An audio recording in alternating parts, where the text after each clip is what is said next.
Another very popular form of billing in construction world is cost plus, especially popular among general contractors, especially in times like now when you cannot predict material costs, you cannot predict what economy of gas price is going to be tomorrow. So a lot of contractors trying to play it safe, they charge cost plus 20%, 30%.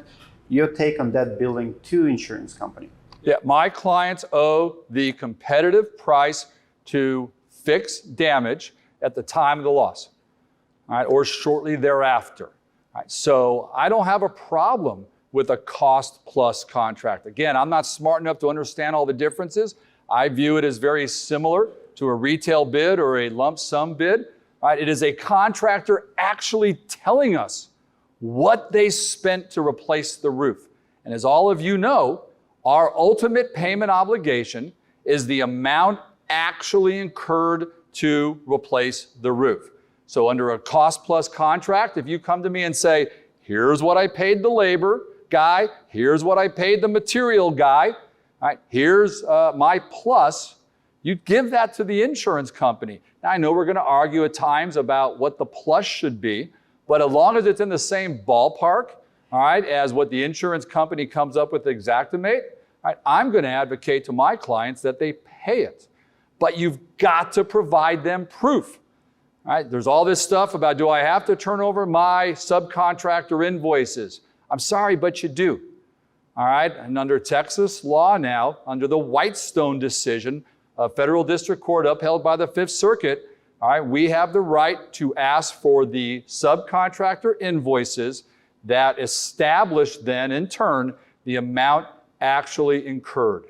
So that's just the law in Texas, and I want to pay what was incurred. I don't want to pay so much that everybody involved in the process is bleeding off a little extra money and going to Disney World. That's not what I owe. Well, obviously we've had a huge spike in material and services cost across the board, all services. I don't know of a single materialsman or service provider that hasn't complained about those cost hikes. The problem in our industry is when we have a date of loss in 2020 that's getting paid in 2023 or 3 years down the line. Sure, they owe for the value of the covered claim at the time of the loss or shortly thereafter, and then it goes gray. Okay, well, what if they're finally sitting down in mediation after the policyholders had to force suit, then an attorney on the other side gets involved, discovery happens, and then I know one particular insurance company that's notorious. We're 2 years into litigation and their settlement offer is what they should have paid at day one, except not with our prices, what they think it should cost, minus their deductible and basically the ACV. It's like, how in the world does that work? It doesn't. So we proceed on to trial. Now, actually incurred, this goes back to, okay, well, the longer that we make them wait, it puts a hurt on the policyholder because they are required to fix their damages. Under the policy, they have a duty to mitigate those damages, and the longer that you let it set, the worse it gets. Now, when you go to fix something, if you're paying out of your own pocket versus somebody else's checkbook, and that's not the greatest way to say it, but it's true, if the insurance company was paying like they should, all of the scope of damages would be covered by that in the covered loss. If you're having to go out of pocket, the likelihood that you can cover the whole, all of it, or you're going to pay less or with a less scope.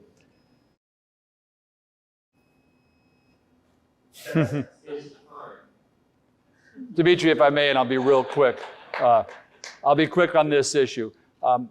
When we have a situation where we're 3 years down the road trying to settle a claim, and we know that the costs have escalated over time, we will evaluate, even though we take the position legally that we don't owe any more than the policy amount, we will evaluate the cause of the delay.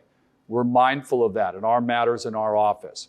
What we often see are matters where we didn't get notice of a claim for 18 months, or we denied a claim early, and then we didn't hear about anything until 2 year later when some contractor or PA trolled the neighborhood. So we have to be mindful of the reason for the delay. And if it's on the insurance company, the homeowner is protected. and Chad's very good at going and collecting statutory penalties and attorney's fees in the litigated matters that he takes to trial.